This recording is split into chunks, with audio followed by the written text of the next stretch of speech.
I'm going to start recording. We are on ostensibly day 4 of our podcast. It's August 16th, 2020. The weird year. Good morning, 2020. Tao. Oh, you're way louder than me now. Hold on. Let's see here. I can talk just very into this. Hello, hello, hello. Hello, good morning. Check 1, 2. Now, Good. do we sound about equal? And but so, Hello, and but hello. so, and but so, and Check 1, 2, 1, 2. and but so, and but so, and. So we're doing a solo episode. We didn't think when we planned this that we're going to have guests, but I think having guests is definitely the way to go. That's what the people want. Yeah. We don't know who the people are yet. No, the but it's what people, they want. we are two people, and I think it's what we want too. But occasionally we're going to have to do just me, you, and the piano. Tell me, you texted me this morning saying you want to talk about attention. Yeah. I think this came from our conversation yesterday, and I've been thinking about it since with Melody about like what attention is, Mm-hmm. what we want from it. Like try to define it and try to like understand it a little bit more. Like when it's far away, what does that mean for attention to be far away? What does it mean for it to be close? What does it mean for it to be about another person or about another like idea? Right? I'm so broke I can't even pay attention, my brother says. Yeah. Sorry. Well, so I mean, like legitimately, I could easily imagine that poverty is a disease of attention. I have a friend right now. She is spending a few months in Japan during quarantine, Mm-hmm. and she said for the first time in her life she feels safe. So she has largely lived in urban cities around the world, and every single one, when she goes out at night, about 20% of her cognitive attention, maybe even in the day as well, is dedicated to surviving. Are men approaching her? Are men thinking about her? Are Mhm. men plotting against her? Like protecting herself and her body. And she has been completely relieved and freed in Japan. And she says, I've never felt safer, and I have like 20 to 50% extra cognitive power that I can attend to my art. I can attend to the things I've always wanted to. And this depends on what? What is it about being in Japan that's doing this? She feels physically safe as a woman. Oh, I see. As I a see. woman alone, she feels physically safe there, and the consequence is on her attention, the way that she described it. And I've just kind of heard this phrase be used. I feel like more and more we're in an attention economy. Mhm. We're talking about love and the difficulties of different. Ignore the thing. Don't pay attention to that. Right? Can't we not pay attention to it? A loud sound, right? But we had to. Yeah. And I think attention is something that's one of the most honest things about a person. You cannot hide from your own attentional inclinations. You can mask a lot of other intentions. What's that? You talking to me? Look at the squirrel. What are you thinking about that? There's a Homer Simpson line. I do not have attention deficit. Look at the squirrel. That's how I am. It's like so where's yours right now? Like what's going on in your head right now? Where's your attention? Oh my God, so many things. I don't know how much to divulge. I'm going through a transitional phase in my relationship and my relationship with I was just gung ho polyamorous, and now I'm not having total existential doubts, but I'm definitely realizing that it can be just as challenging for me as other people who recoil at the thought of it. I remember like talking about it with enthusiasm when I was making the film, and there was this couple, and seeing a physical kind of like reaction to the idea of it, and I was kind of dismissive of that, or kind of made fun of it a little bit, I think. But I realized that there is a physical response to some of these innate, or I don't know if they're innate, maybe they are cultural and learned, but we have feelings of jealousy and of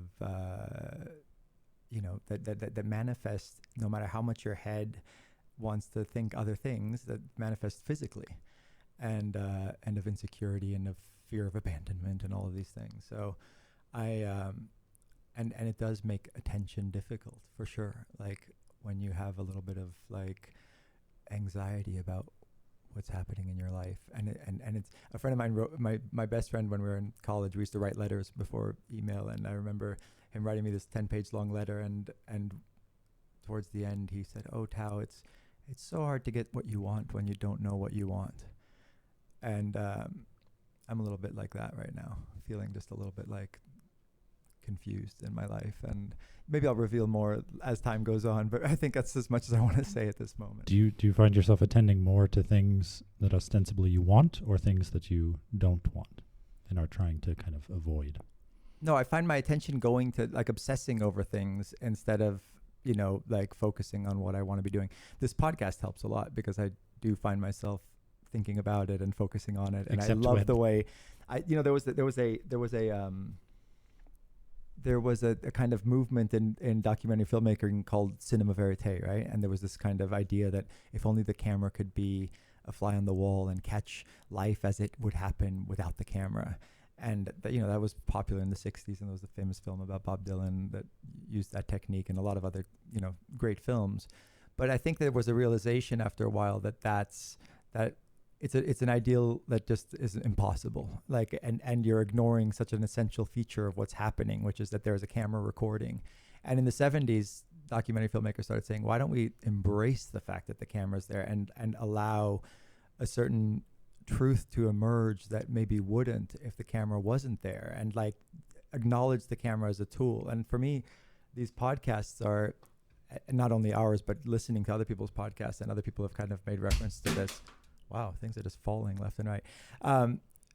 That they allow for a conversation that wouldn't necessarily otherwise happen. Like, we're sitting, what if I just said, Patrick, let's go in my garage and just talk for an hour? Like, that would be weird. But the fact that we're recording it suddenly makes it okay. And all of a sudden it opens up a space for us to have a certain depth of dialogue that we might not otherwise have. And like, it reveals certain truths and stuff like that. So I like the way this as a practice kind of focuses attention.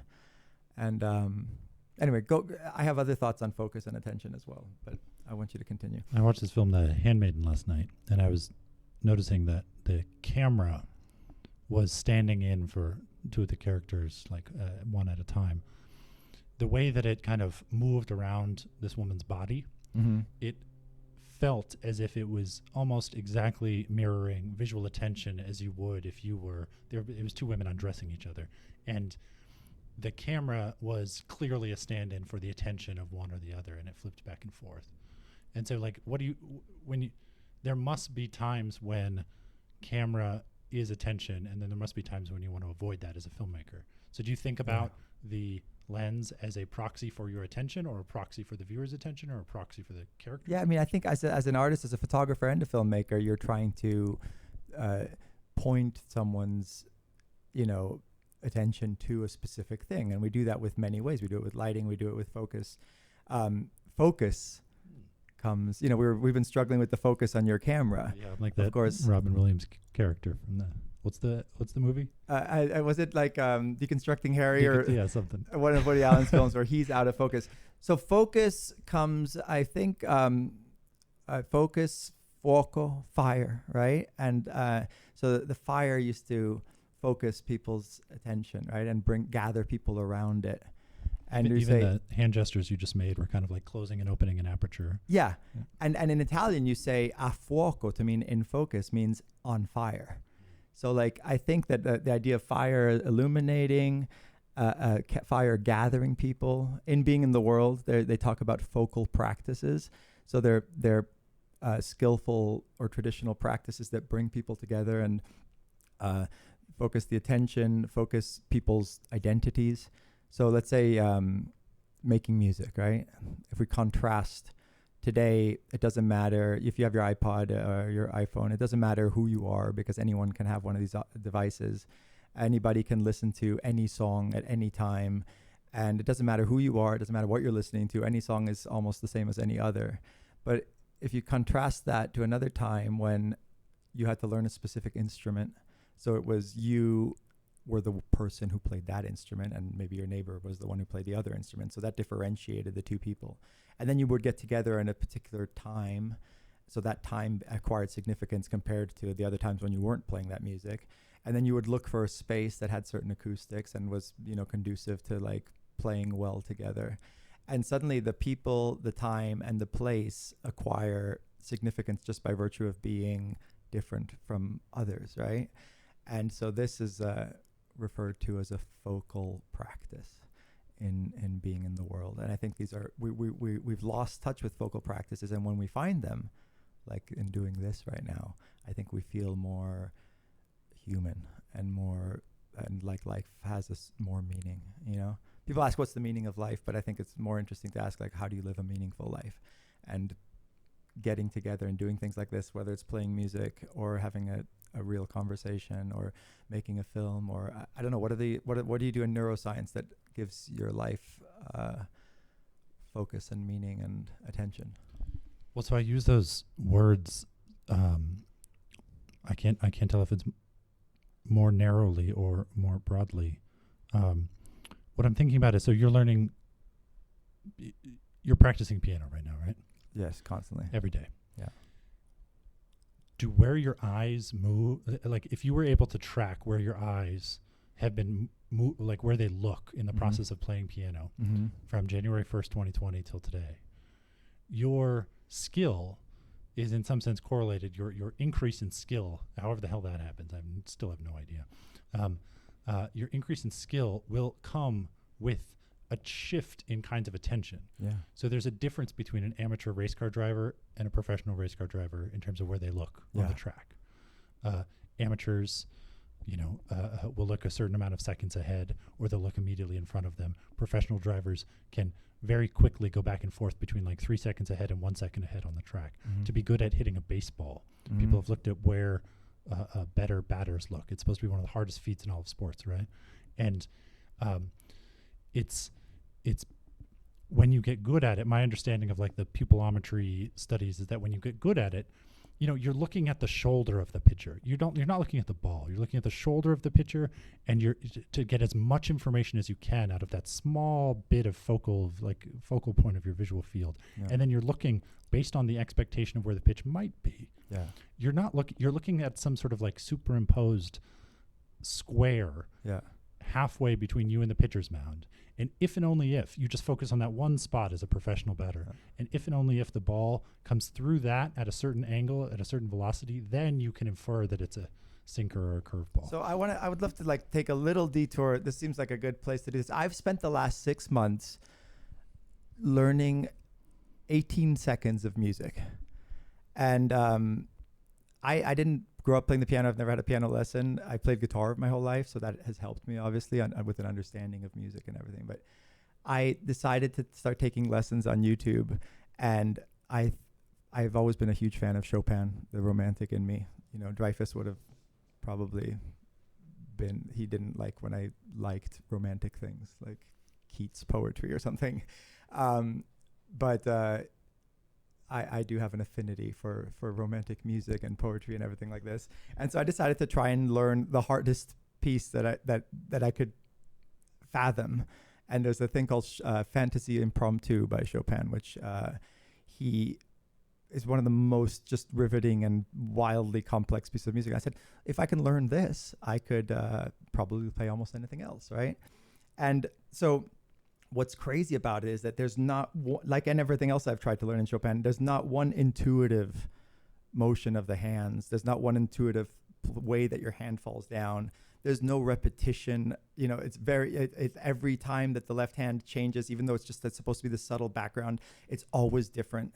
And what he does is there's this extremely counterintuitive thing, which is on the left hand, you have triplets, and on the right hand, you have quarter notes. So you have, 1 and a 2 and a 3 and a 4 on the left hand, and 1 E and a 2 E and a 4, 3. And so the first the first thing I had to do to learn this was to map these 3s on 4s. And since there's no way me as a non-professional or anybody really could just say, oh, I'm just going to play this with the left hand and that with the right hand. People think that people are doing that, but no, they actually learn, okay, this falls on this beat. And then after a while, once your body can do it. So the first month was spent figuring out the mathematics of it and saying okay, I have to go together, right, left, right, together, right? So you go, and you learn that just mechanically, and then you don't even feel the fact that you're actually doing 3 on one side and 4 on the other, right? And then, so that's 1, That's the triplets, right? 1 and a 2 and a 3 and a 1 and then very slowly you have to go.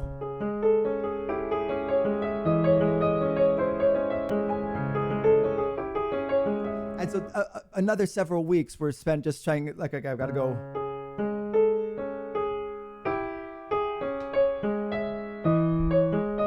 And you think there's no way my body will ever learn this. And you spend your time looking at it, your fingers, and then slowly, before you know it, you're see,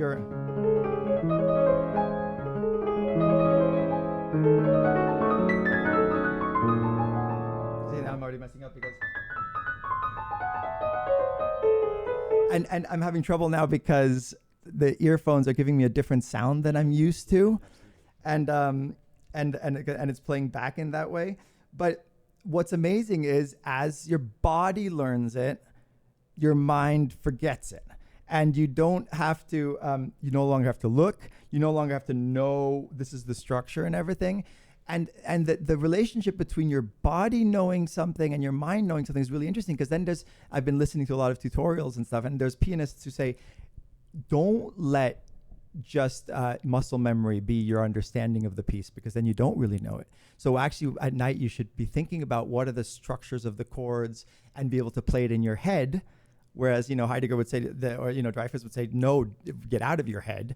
But there's pianists who say, no, if you only have the body way, then you don't really truly have an understanding of it and of the structure, and therefore you can't depart from it as much. You just have this muscle memory. So the relationship between the muscle memory and the mental kind of intellectual understanding of it is fascinating to me. And hopefully I can just kind of over the next few weeks or months update the progress on this thing, because right now it's been, like I said, about 6 months to try and learn the first 18 seconds of this, and it's been and for some reason I'm able to spend hours on it and it never feels like a waste of time. That's another thing we could talk about. To what degree does you feeling like you're better come with you knowing what not to do? So when I first entered into neuroscience and started looking at these things called electrophysiology rigs, it's just you look, it's a room, it's a wall, it's an entire wall with needles and pipettes, and it's kind of got pneumatic tubing and amplifiers and all these oscilloscopes, and there's probably, it looks like a recording studio. There's probably thousands. Look, if I look behind you right now, there's thousands of buttons and dials. And so when you first approach this kind of thing with no knowledge whatsoever, every dial is equally relevant. And at some point, you start to learn what you can ignore. And I noticed that after about a month of practicing on this electrophysiology rig, I had boiled it down to 2 or 3 essential knobs and features that you really need. And everything else kind of almost literally just disappeared into the background. I stopped seeing it. And I think the same is true if you get good at a board game, you just stop at some point. You stop seeing the bad moves. You don't have to go through the process of the tree search of going down that path. You just stop seeing the bad moves. And I think this can't be anything other than we're talking about this kind of body-mind difference, but this is happening in your cerebellum. Your cerebellum is remembering everything that has ever happened to you. It's 2/3 of the total amount of neurons of your brain. It's in the little back bottom parts, and it is in charge of coordinating all of these feedback loops and mechanisms for motor control and integrating it with kind of sensory motor stuff. And when you get better at, I think the thing that I most want to resurrect about people's understanding of their daily lives is that they are experts at most of the things that they do. They are Michael Jordan of making tea. Yeah. And we know this because walking, driving, seeing itself is such a skillful act. Anybody who can see is effectively a miracle. Yeah. And what's so interesting is you can look at someone as they make tea in the morning and watch where their eyes go. And before they get to the sugar, before they start steeping the tea, a few hundred milliseconds before, you can see their attention move to the next thing in the kind of iterated, planned sequence of things they have to do. And so attention is in some sense kind of preceding the action. Yeah. And what I find interesting is like right now you can actually have a conversation while playing piano, but in the very beginning of learning piano, one of the things they've done in these kind of like psych studies is they've asked people to learn piano from scratch and hold a conversation at the same time. And you can't do it, right? It's impossible at the beginning. But then at some point it becomes possible. And what I want to know about, like, this is how I want to bridge all these themes. What I want to know is, we were talking about attention yesterday, and we were talking about longing, and now we're talking about attention on a different level, right? Like a skill acquisition, like over time, becoming less and less burdened by too many options, and focusing and narrowing in on the right ones. But so, like, speaking just about attention, speaking just about romantic or friendly love or partnerships, how do you get better at attention with a person in the same way the baseball player does at hitting the ball, the race car driver, you in piano, anyone at Go? Supposedly meditation helps. Yeah. The mindfulness and everything. I've tried doing that. No? Well, I mean, so? But I want to go back to the game. I want to go on. back to the game stuff, and because I think this is a really rich topic, and it is a big part of being in the world of the film that I made inspired by Hubert Dreyfus. We've talked about this a little, but just in a nutshell, the elevator pitch, I guess, is, how does skillful behavior and mastery allow us to have a more meaningful existence? And Dreyfus, who was both of our professor at Berkeley, he was very interested in how the difference between the way humans acquire and master skills and computers, for example. Mm-hmm. And he wanted to show that, he said one of the main differences is that as a human gets better at chess, for example, he or she sees fewer and fewer possibilities until when you're really good, you only see the right move kind of just appears for you. And the computer has to consider more and more moves to get better and better at it. This is before neural networks and all that kind of stuff. But so to test this theory, he had people wear headphones like this, two equally matched chess players. And then he had one of them wear a headphone that he had to count beeps and add them up in his head while he was playing chess. And then they tested it. Did he play any worse when all his attention was on counting the beeps and he was just responding with his body and his know-how to the chess? And supposedly he played equally good chess. Once you achieve a certain level of mastery, I can imagine a pianist, it's the same thing. Like once they know really well to play, they can count, they can have a conversation, they can do all this stuff. So I want to go back to the meditation thing. I don't want to switch topics just because I dismissed it. But also to that point about counting while trying to do something, you can do this with any friend. If you're on a walk, you can say, okay, we're starting the walk. Count backwards from 1 while we do it. Then they'll be fine. Like in your head as we're having this conversation, count backwards from 1 from 200. And then 2 1. Okay. Yeah, sorry. By one. Okay. I was like, counting backwards from 1 is like 1 0, and then what? We're gonna go into negative numbers. My nonsense vocal exercises have confused all of my to and but from with. But if you have them do it, count back by 7, they will physically stop walking. They can't. It inhibits the cognitive act of trying to think down from count backwards from 7. Right. Like they'll be walking, and you can just watch them, and it's something that you could probably get better at.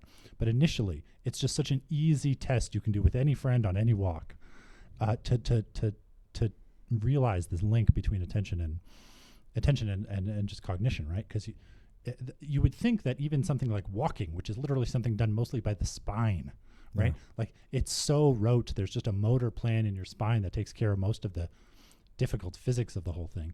And yet still that can be perturbed. And so if we go back to this meditation thing though, so I remember, I believe it's Japanese samurai have a visualization exercise, which is effectively a simulation exercise, which is effectively meditation, if we want to call it that in our modern parlance, where they were asked they sit down and they imagine the battlefield that they will soon be on, and they imagine their enemy, and they are supposed to imagine the worst thing that could possibly happen, like the worst way the battle could go, over and over and over. And they're prototyping. In a sense, they're prototyping the same way Magnus Carlsen can play chess in his head, right? And he has to come up with imagined sequences in response to attacks he may not predict or may not expect. This counts as usable data. This counts as actual skill acquisition. You can actually get better at something by visualizing it, by imagining it, by prototyping it in your head. And I know that sounds simple and trivial. That's like you learn that in kindergarten, but it's fundamentally mysterious about how the brain works that we're constantly simulating, and that we can get better via the simulated exercise. Because then you might expect that, like, reading Anna Karenina, does that make you better at relationships? Yes or no? It's a different question, but it's fundamentally a kind of simulation the same way these ideas are. So when you meditate, for example, I'm very, very poor at meditating. As you can tell, I'm poor at going outside my comfort zones in all kinds of places.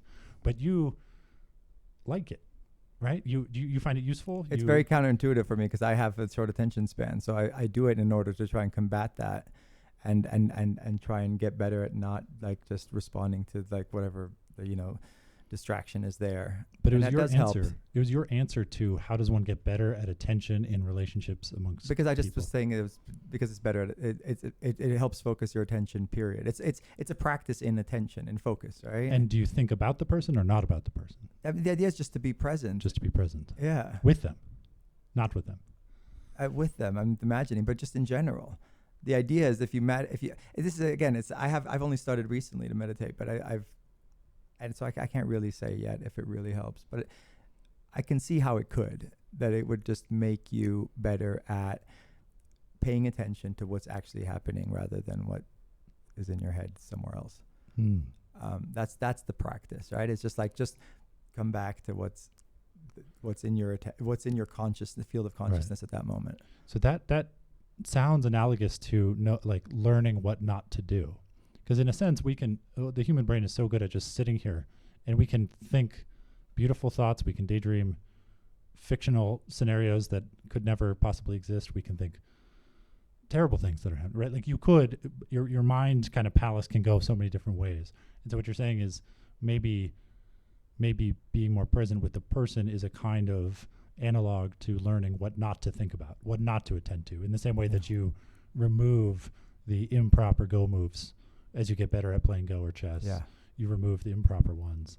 So you might get better at removing the improper ones. Yes, and not identifying with, other ideas in it that I think are useful is don't get too attached to thoughts that actually, are just these fleeting things that appear and disappear. And so some people think meditation's about clearing your mind. It's not. It's just about allowing those things to happen and then not identifying with or clinging on to any particular one, and just like letting that happen. And so there's a paradox. It seems like you're just like letting things happen in a more chaotic way, but that eventually leads to a more focused presence. Yeah.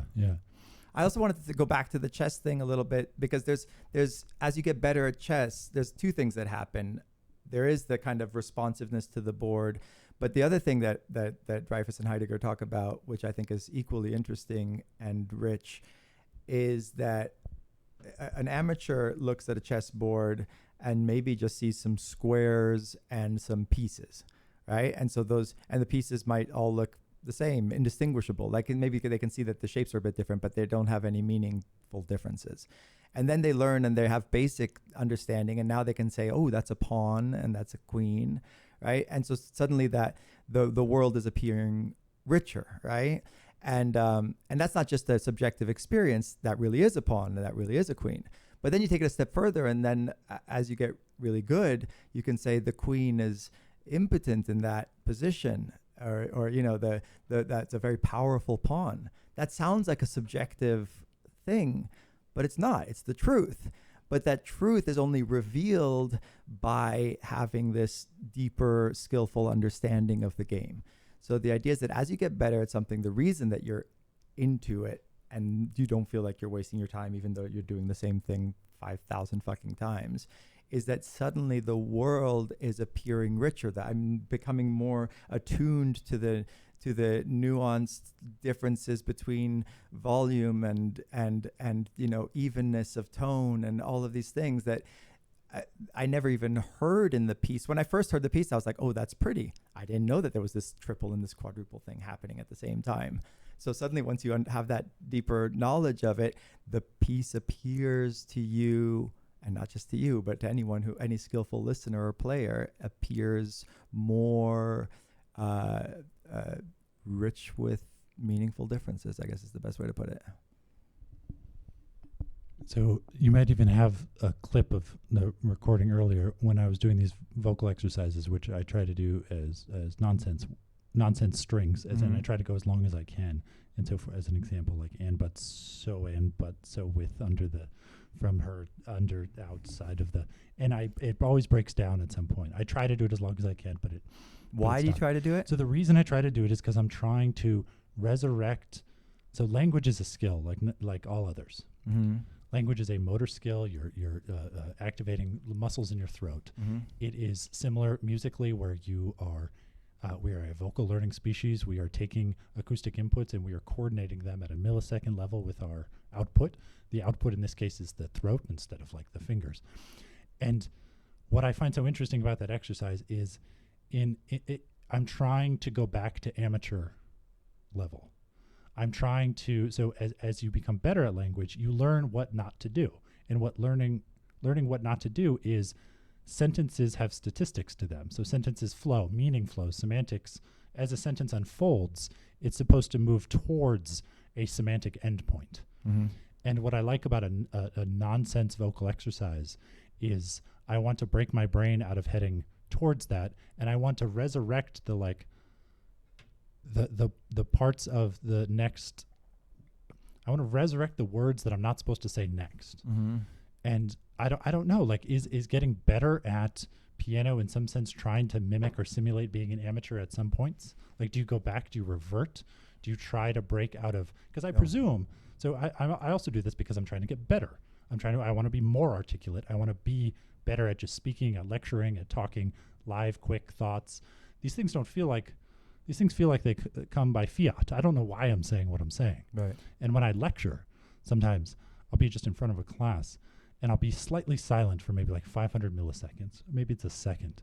And I'll think to myself, I don't know what I'm going to say next. Right. I have no idea what I'm going to say next. And I get this odd, almost like meta, it's not quite panic, but it's like meta panic. It's panic about panicking, where I think to myself, if I'm just silent, nothing's going to happen. Like if I just maintain this silence, nothing will happen. And then I just say something. Uh-huh. And then I just can go off on autopilot for the next hour. But so what I like doing is kind of like de-skilling. Yeah. With language itself. Well, that process of learning is rich in and of itself. I'm interested also in the difference between like worlds and domains that are inexhaustible versus ones that are exhaustible and therefore don't have this possibility of meaning. So it seems like if you spent your day playing checkers, you might, and I was wondering while you were speaking about like making tea, like is why we are these masterful Michael Jordans in making tea, but why doesn't making tea provide the same sense of like deep satisfaction than being Michael Jordan presumably does, right? And I think that you have these domains that are richer in and of themselves or not. And so like what makes a great work of art, for example, a great novel that lasts through the ages, is that each, successive generations can keep like mining new meaning out of these texts.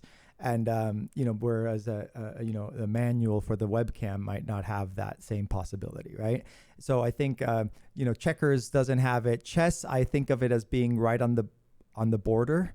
Like I've noticed that the difference is like if you're playing online, it's on the checkers side or the video game side of things. And I do feel emptier after spending hours doing it, but playing piano is this inexhaustible world, and therefore I feel like there's no upper limit to how good you can get. There's the pieces themselves, if they're good enough, obviously in this expansive like sense of good, is you can just keep going in. You can just keep going into that 18 seconds, and it's incredible. Like it never like seems like you're wasting your time.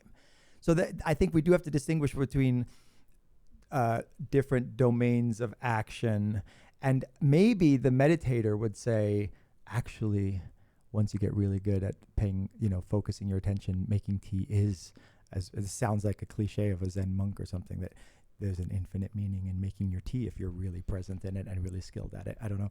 Well, so I've been in the kind of neuroscience world and augmented cognition world, but professionally, and also written about it for a while now, right? And one of the questions that always comes up is, if you could improve any one thing about your brain, what would you improve? Like, what one skill would you want, just kind of like built in, instantly, unearned? Attention. Focus. Would you? Yeah. Or is that, yeah, okay, but what about it? Just the ability to like go deep in something and not be so seduced by the distractions.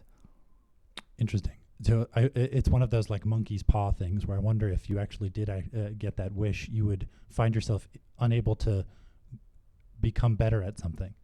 Why? That's what allows you to do it. Well, but no, because I think it's the ability to let go that lets you get better at something. It's the ability to let go of 999 out of the 1,000 dials behind you that allows you to understand that it's better, or to be better at actually seeing the thing itself.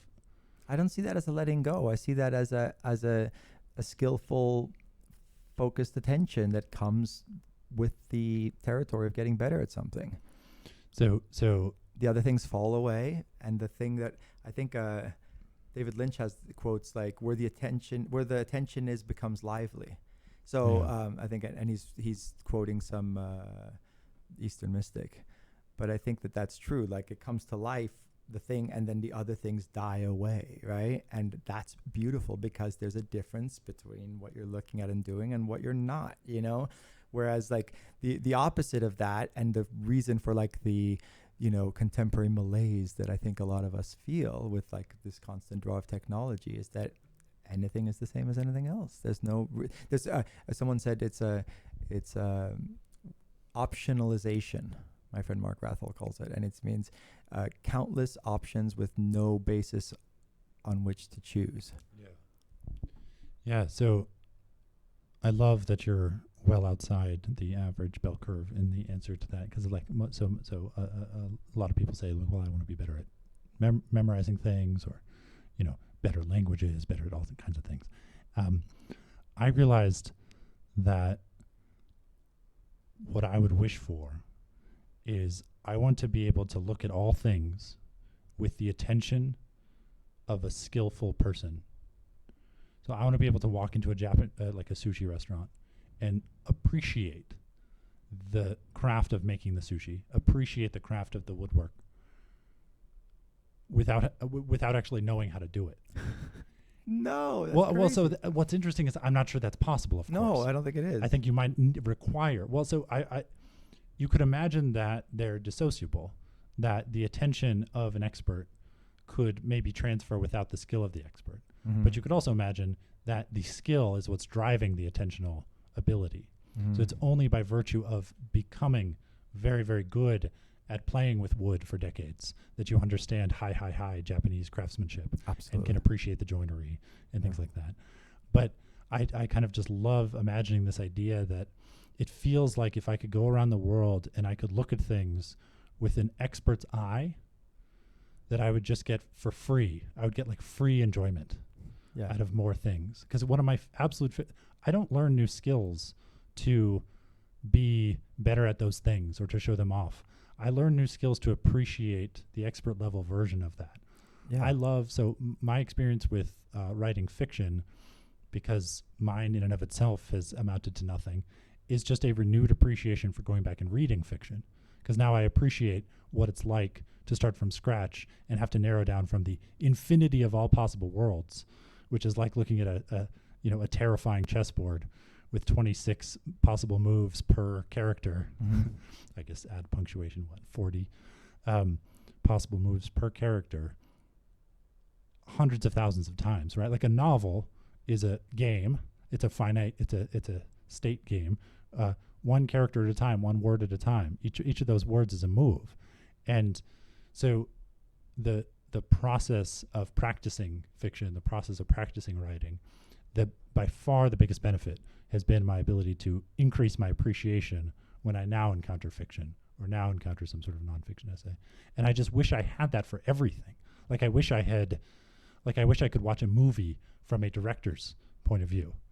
I don't know. How do people that have already made movies see movies? They must see things. You were talking about how there's crews that will never talk disparagingly about a film. Yeah. Because they know. I worked for Vittorio Storaro, who's the great, Academy Award-winning cinematographer. He did all of Bertolucci's films and Apocalypse Now, and he and his crew, after we were working on the film Tango in Buenos Aires, and no matter how long the workday was, they would go see a film.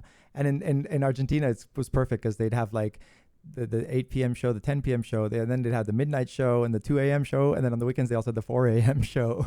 And their dedication to watching movies was so amazing. Every day after work, they would just go see whatever was out. So they would always have seen every movie that was playing in the movie theaters. And they would never say anything bad about any film because they said, we know what it's like to make a movie. And it's, in a way, it's, easy to be a critic, but it's much harder to say, what can we learn from this movie? And Godard and Truffaut and those guys of the French New Wave, they had a similar philosophy. And when they had the Cahiers du Cinéma, they were critics for 10 years before making movies because they didn't have money to make films. And they would refuse to. If they didn't like a movie, they wouldn't review it. But if they're going to write a movie about a movie, they wanted to write pointing to people how to have a more skillful experience in watching it, and maybe look at a film that may have been seen dismissively as kind of pop, consumable, a commodity, and say, actually, this is great art, and it's showing us something about what it means to be human at this particular time. So they were the first ones to say, look at Hitchcock as an auteur, as somebody who's actually creating a great work of art. Before those guys, like, nobody was doing that. Or the film noir. They didn't even call it film noir. They were just like crime films in the 50s or detective films. And these took these kind of expert viewers and appreciators to say, actually, this is showing an underbelly of darkness in American culture right now. The American dream of the 50s of the white picket fence, there's a dark undercurrent. And if you look at these movies with enough depth and understanding and context, you can see that. And their job as the critic was to help and I remember reading Gombrich too, the story of art, right? He was like saying that the job of the art historian and the critic was not to just be dismissive of things. That's the amateur's thing, to see an abstract work of art or see a blank canvas in the museum and say, my kid could do that.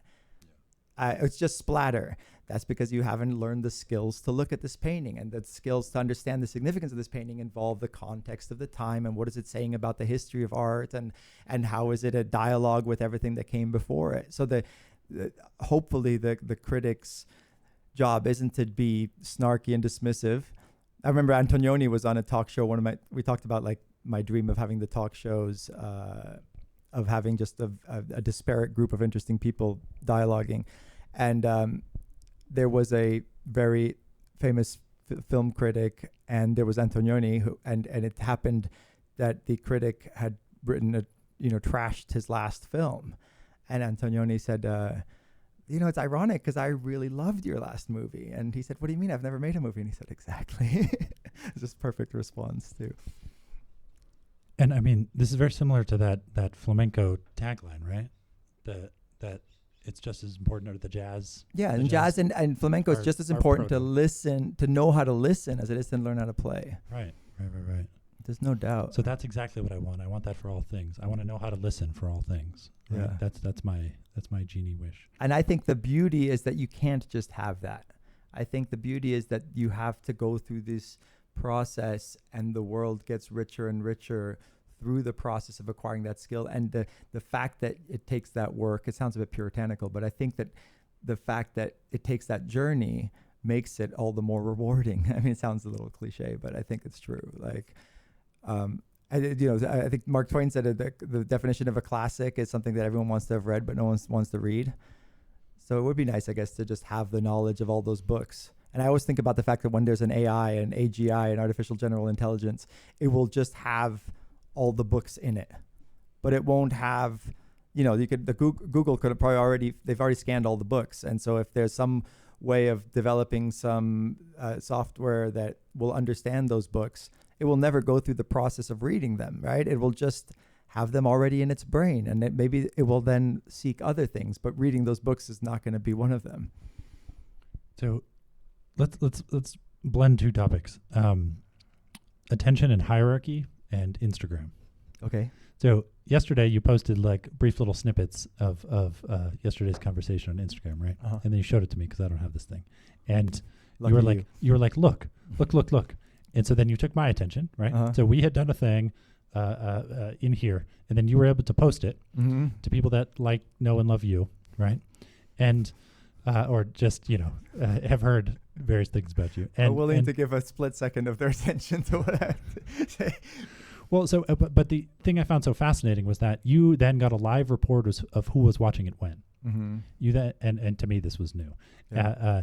which I'm sure it's very normal to around here. But so what I found so fascinating is that you had information about people's attention, and in Mhm. some sense you were trying to share. So you sometimes, if you're here alone, it's like far away. You don't spend that many days alone here, but like you have an ability, a reach, which is this Instagram account, to not just share where your attention is at any given moment. I think the secret to this Snapchat, Instagram economy is that these aren't cameras. These are attentional filters. These are theory of mind, brief snippets of theory of mind into what someone is paying attention to. And we love that. It's information that we crave as social primates. And you then get a feedback where you know who's paying attention to the thing that you posted as they do it. And that probably feels good, right? Because you've kind of captured their attention for that brief amount of time. For such a brief amount of time. It's brief, but this happens, these dynamics happen in like a dinner party, for example. So have you ever noticed someone speaking who, when another person at the dinner party stops paying attention, that person will stop or interrupt their own story? Mm-hmm. For sure. Right? So Yeah. what's that about? It's they are performing, or they're waiting and watching and paying attention to someone else's attention. And usually, so this is what I mean by like this relationship between attention and hierarchy. Usually if it's a celebrity, that person gets everyone's attention and they get all their best stories. If there's a crush, so if someone has a crush on someone, they'll tell their stories, they'll perform, they'll try to be their best selves. But if that crush stops paying attention, they'll deflate back into like silent selves. They're waiting for the crush, the like little zone, the cone, I guess, of attention to come back to them in order to re-perform. And I see this all the time. I see this happening over and over. And what I find so interesting is the different kinds of people who are the magnets for this kind of attentional cone. And I think celebrity gets it. Wealth can get it just kind of like on its own, which I guess is maybe a proxy subset or related to celebrity. But so this funny thing where our attention is in some sense our currency. Mm-hmm. It's all we have. All we can do, all we can offer someone So is we're attention. very poor these days, We're I think. extremely poor. It's Because so if you think- deficient. I mean, I obviously it takes time for even things to be recognized as works of art as the new media come around that require less and less attention. So, for example, a painting that would have taken so long or a great novel that would take great skill to make and to I don't want to say consume. I want to to experience, and then then obviously the photography was seen as was dismissed and could never be great art. But then luckily humans do dive deep and they make it a more skillful practice. And then, but it seems with each successive generation, then, films, seem like they were just like something to entertainment, but then they got deep. But each time, and now you have these, I always wondered, like, is there going to be a website or an app that's considered a great work of art one day? And Instagram, I go back and forth because I have had all my Instagrams published into books, and there's I think 150 volumes now, and each one has. What do you mean? Is it you get it printed? Yes, I'll show It's that not to you. an honorary Instagram award. No. You can just an app for it that you will print all, little 60-page booklets of your last 60 Instagram posts, and then with all the captions.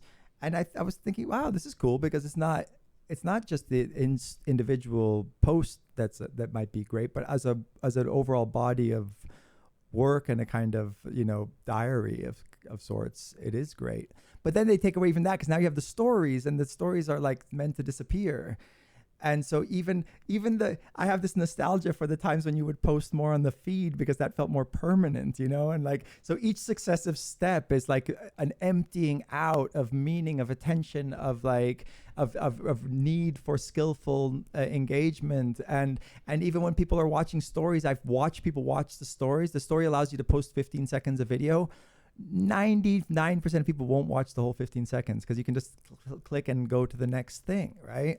So it becomes harder and harder to get people's attention, and it is a valuable commodity, right? That's what the advertisers are paying for, your eyeballs and everything. So it's just like, it's interesting how short these snippets are, right? mm-hmm. Okay, so it's like Vine and Instagram, these TikTok, these probably won't even exist to the people in the past and future that are listening to this, right? But it's always within seconds, right? Yeah. And yesterday we were talking with Mel, and I was talking about how there was a gift of 29 seconds at a time, right? Uh-huh. And what I wonder is, why is it the case that when you are offering attention, it's in these second snippets, right? When you're trying to tell a story quickly, when Instagram has decided on 15 seconds, that I'm sure they spent like a year using all the data they could to figure out what is the cadence of thought, what is the cadence of the amount of time people are willing to pay attention. And in the neuroscience world, they overestimate it with the 15 seconds. Well, so in the neuroscience world, we like, there's a similar question, which is how many thoughts per day do you have? Mm-hmm. And it's arguable, right? And there was a paper earlier this year where they had people just watch movies over and over and over and over. And they looked at scene transitions. And they looked at what happens in the brain during a scene transition when you change both characters and backdrop and, like a full cut to somewhere new. Maybe there's a technical term, I don't know. And what they did is train an AI to look for those moments while people are watching film, mm-hmm. and then take the film away and just have them sit and think, and then look for those same kinds of moments, big structural shifts in thoughts, big structural shifts in what people are paying attention to. The idea being that maybe thoughts themselves have a kind of cut to them. You've moved on to a different one. And from that, they were able to extrapolate, I think it was like 6,200 thoughts per day, just based on like... I would have thought more. Yeah, so people have argued 80,000 to 100,000. It's how you kind of carve out this definition. Right. But what I wonder is like these 9-second, 15-second things that are, that are thought to be the structure of modern attention. If that, in some sense, it could do one of two things. It could either reflect the pre-existing kind of time we allot to a given thought. It's around that time. Or the insidious thing is it might start shaping the like length and duration of the kinds of thoughts our brain expects to have. Yeah, exactly. And that's where it's interesting that you're giving people like dozens or hundreds of 15-second snippets of your attention per day, but that it's not one-on-one. It's the ratio is 1 to hundreds of or tens of thousands or whatever the hell, right? The nice thing is hopefully people, they also have a craving for longer attention things. And the fact that podcasts that are these long in-depth conversations, that people actually still have the attention to listen to these things, shows, I think, a little bit of hope, right? And the same thing that people are able to watch, like binge watch, dozens of hour-long TV shows that really go, much more in depth than a movie ever would have, much more akin to Anna Karenina than it is to, Hitchcock. So I think that there is, fortunately, still a craving amongst the same people who are on Instagram and looking at these 2-second things. I think we desire also some depth and some meaning. And one of the ways we get that is listening to these deep conversations. Okay, so I think that's where's your attention now? We did it at the beginning. Let's do it at the end. My attention now is on the fact that we were 53 minutes in, and I'm probably feeling like it's might be time to wrap up. And I was thinking maybe I would take off my headphones and try and play these 18 seconds the best of my ability right now. And then I might do it every few days at the end of the episode, and we can track the progress for anyone who cares. Go for it. And I want you to hear it too. But not without the headphones is better. So the irony is that the first 5 seconds are just very easy.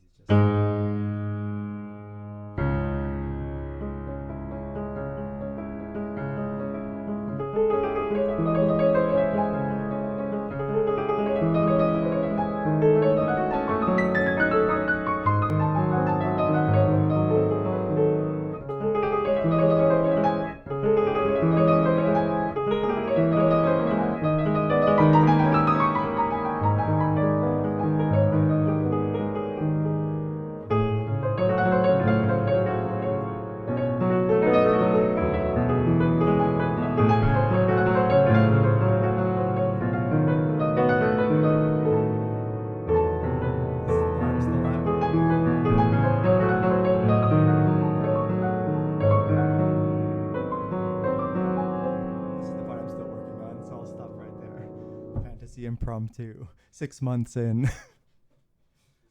Thanks, Patrick. It's so much easier for me